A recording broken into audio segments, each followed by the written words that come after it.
cette soirée, le vernissage et le baptême du livre, suivi de la vente de cet ouvrage.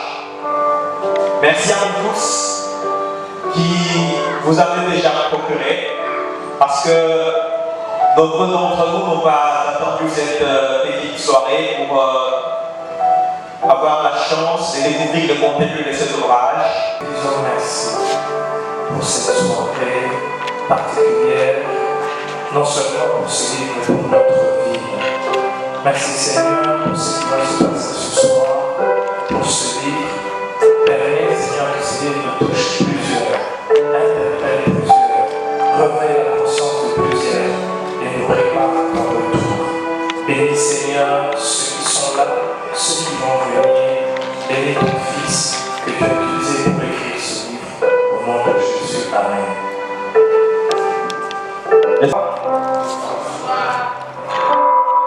Nous sommes très contents, déjà préparés par rapport à cette soirée parce que généralement les gens répondent au concert de musique, mais quand il faut lire, ça pose un peu de problème, nous comprenons.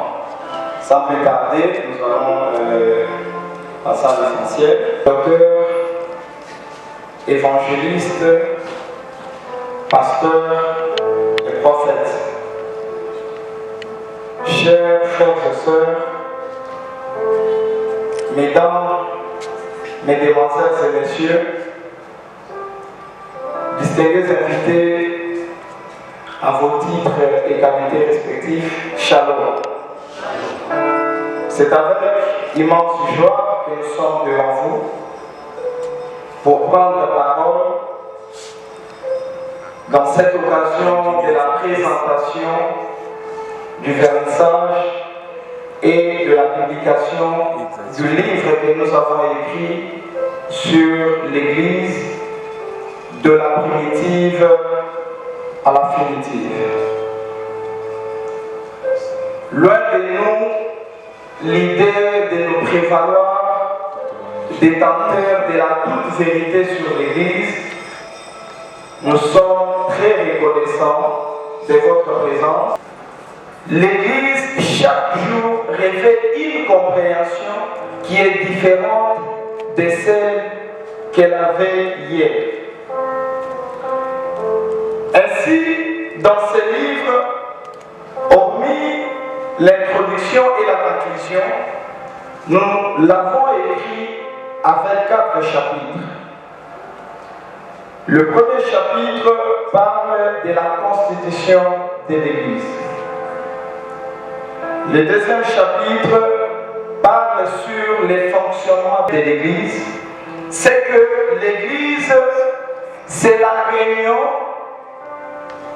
de membres ayant une même foi et qui défendent une seule doctrine. L'Église, c'est la réunion de membres ayant une même foi et défendant la même doctrine. Par rapport à cette définition, vous comprendrez que nous ne parlons pas de l'Église dans un hangar, de l'Église dans un bâtiment, de l'Église dans une salle, mais plutôt de la communauté de tous ceux-là qui ont cru dans le Seigneur Jésus-Christ comme Seigneur et Sauveur, qui se ressemblent au nom de ce but qui est Jésus-Christ et qui défendent celui. Quant à la naissance, dans notre livre, nous avons considéré que l'Église est née au jour de la Pentecôte. Par rapport à son évolution, l'Église a évolué depuis la Pentecôte jusqu'en ces jours. Elle a commencé à Jérusalem, mais aujourd'hui, elle se retrouve dans tous les continents. Lorsque vous rentrez dans notre définition, vous allez comprendre que des gens qui se réunissent ensemble, s'ils n'ont pas la même foi, s'ils ne défendent pas la même doctrine, s'ils ne sont pas sur un dénominateur commun qui est Christ, ce n'est pas une église. Parce qu'aujourd'hui, on trouve des gens qui peuvent se mettre ensemble, ils chantent, ils acclament, ils tapent le main, ils prêchent. Mais ce n'est pas parce qu'on chante, ce n'est pas parce qu'on prêche que l'église doit être appelée église. Non. L'église, c'est d'abord l'essentiel qui unit le peuple qui est ensemble. Les motifs qui réunissent les fidèles, les motifs qui réunissent le peuple qui se retrouve à quelque endroit que ce soit. Ça peut être 2 personnes, ça peut être 1000 personnes, ça peut être 5000 personnes. Car Christ lui-même a dit, là où 2 ou 3 se réunissent en mon nom, je suis au milieu d'eux. Mais si vous vous réunissez même 20 000, si Christ n'est pas au milieu de vous, cela n'est pas une église. L'église a évolué depuis Jérusalem. Elle est partie en Asie, en Europe, en Amérique. Aujourd'hui, nous sommes en Afrique. Et aujourd'hui, nous trouvons qu'elle a des réalités qui n'étaient pas dans l'église primitive. Néanmoins, nous pouvons attirer votre attention sur le point focal de notre livre. C'est par rapport à la présentation de l'église dans sa constitution actuelle. Lorsque vous regardez dans l'église primitive, selon la définition que nous avons donnée, vous allez vous rendre compte que l'église est composée de gens qui croient dans le Seigneur Jésus-Christ comme Seigneur et Sauveur, alors qu'aujourd'hui, nous trouvons des églises dans lesquelles il y a des gens qui ne croient pas en Christ. Ce n'est pas que c'est un invité. Ce n'est pas qu'il vient d'entrer aujourd'hui. C'est quelqu'un qui a fait des années. C'est quelqu'un qui a fait des décennies dans une église. Mais il n'a jamais accepté Jésus comme Seigneur et Sauveur. Et la plupart veulent venir comme ça à l'église. Et ce livre vient comme un appel pour leur dire que l'église, ce n'est pas quand on part dans une salle où on prêche. On peut être dans un bâtiment, mais ne pas faire partie de l'église qui se trouve dans ces bâtiments. Dans le 2e chapitre, nous avons parlé du fonctionnement de l'église. Avant tout, nous avons souligné le fonctionnement de l'église primitive. Nous trouvons que le fonctionnement de l'église primitive était basé essentiellement sur 5 points.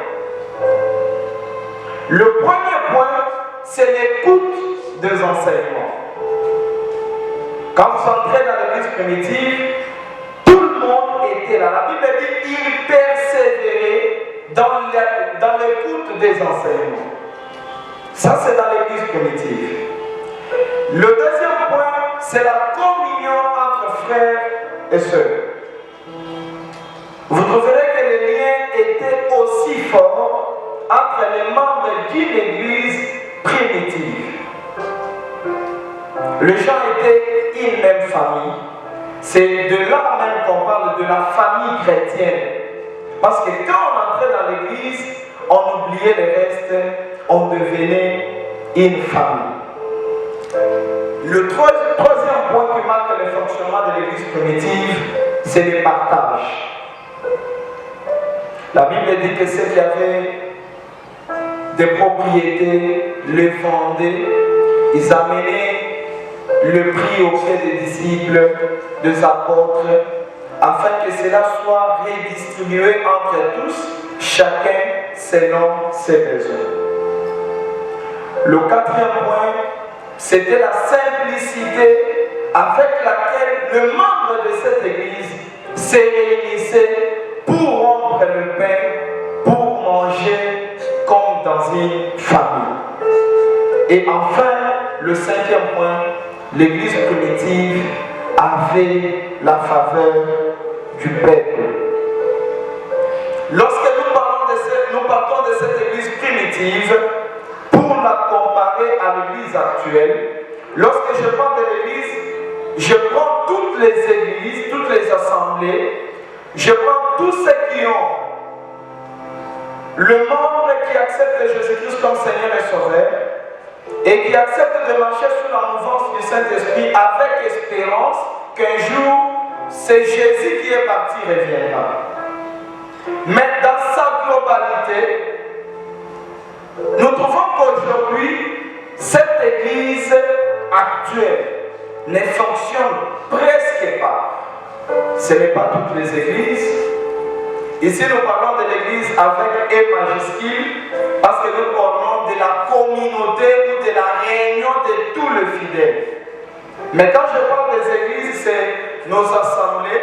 Nous trouvons que dans la proportion, il y a beaucoup d'assemblées qui ont perdu ces 5 points qui caractérisaient l'église primitive.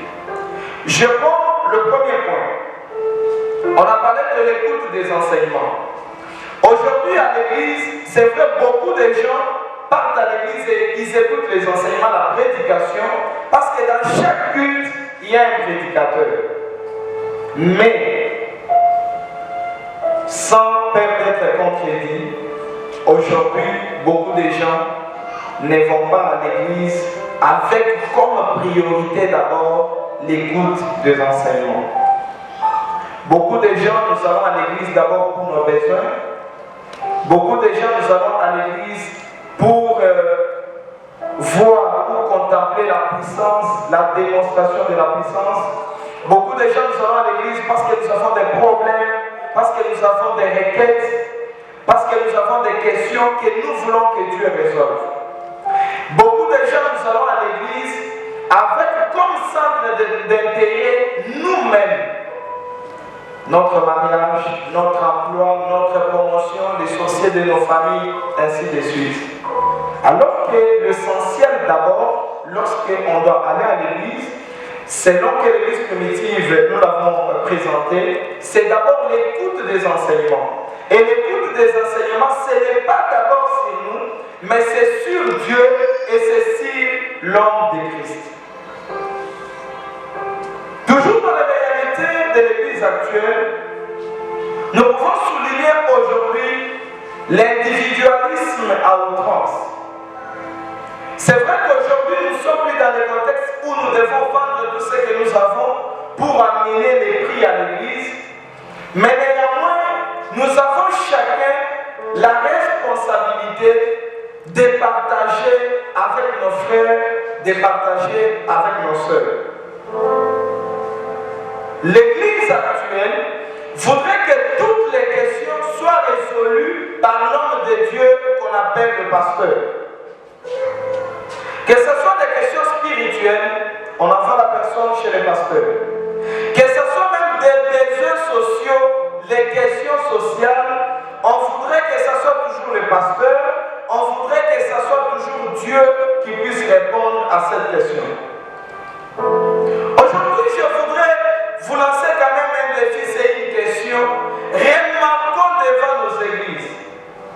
Il y a des gens qui ont vécu avant nous. Lorsqu'il y avait des cultes, après culte, on trouvait des gens devant les églises qui étaient là pour demander le monde.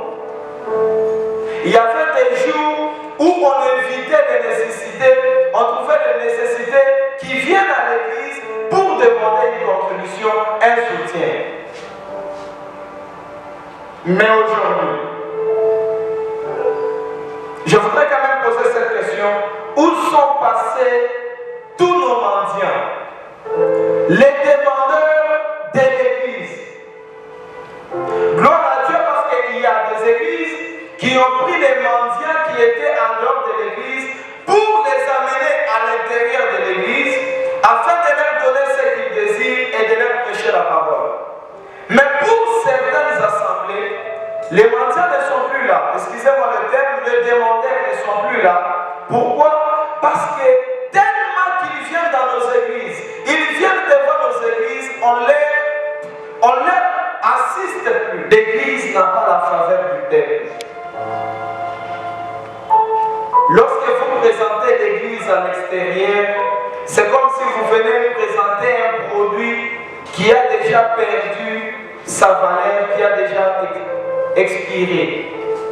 Pourquoi? Parce que les gens de l'église n'ont que des mauvaises informations sur l'église. Tout ce que nous faisons à l'église, nous les racontons à l'extérieur. Vous pouvez trouver des païens qui n'ont jamais été dans une assemblée, mais qui connaissent toutes les mésententes entre les frères, entre les sœurs, entre les pasteurs, entre les apôtres, entre les évangélistes, entre les diaconesses, entre le diacre. Mais on se demande qui va raconter cela à l'extérieur. Donc l'église, on lui a fermé la bouche par ceux-là qui se trouvent sérieux. C'est que l'église, ou beaucoup d'églises, ne sont plus conduites par l'aide du Saint-Esprit. Aujourd'hui, il y a même des hommes qui construisent les églises, ils engagent les pasteurs, ils engagent les chantres. Et c'est lui-même qui a l'autorité sur l'église, il dicte ce qui doit être fait et ce qui ne doit pas être fait. À telle enseigne qu'on ne sait plus prier pour savoir qu'est-ce que Dieu veut dans l'église. On ne sait plus savoir qui est-ce que Dieu veut être dans la chorale, qui doit être pasteur, qui doit être évangéliste, qui doit être ceci ou cela. Parce que c'est lui qui a bâti son église, qu'il appelle son église, il ne consulte plus Dieu, il fait les choses selon que bon lui semble. L'idée de cet ouvrage, l'église primitive avait essentiellement deux finalités. La première finalité, c'était quoi? C'était l'évangélisation pour faire de tout le monde les disciples du Seigneur. Et la deuxième finalité, c'était d'améliorer tant soit peu les conditions sociales de ceux qui venaient à l'église. Mais dans l'église actuelle, vous trouverez que l'évangélisation n'emporte plus la charge des autres. Tout le monde veut recevoir Jésus-Christ et rester là. Tout le monde veut être béni et rester là. Les gens n'évangélisent plus, les gens ne travaillent plus. Aujourd'hui dans l'église, tout le monde veut dire « Je n'ai ni or ni argent. Ce que j'ai, je te le donne au nom de Jésus. » Même quand on a quelque chose qu'on peut donner dans sa poche, aujourd'hui l'église veut donner seulement la prière. Dans ce livre, nous demandons à l'église, quand nous parlons de l'église, nous parlons de membres de l'église. Quand tu es à côté d'un frère, quand tu es à côté d'une sœur, on n'a pas que les noms de Jésus qu'on doit donner. Si notre frère, notre sœur n'a pas la vie, donne-lui la vie, cela ne demande pas la prière. Le dernier chapitre, parce que notre temps presse, où va l'église?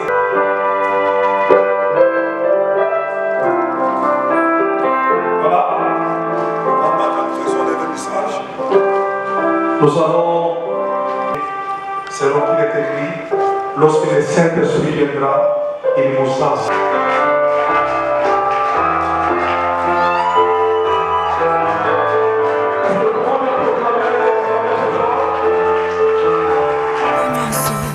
Mitema ya baenge bene oza esengo ekoumela na bomo ya basantue oza nzambe na mokola lelo na ndimi na tatoli oza nzambe taya nanga yeye papa nanga yeye yonde nzambe nanga papa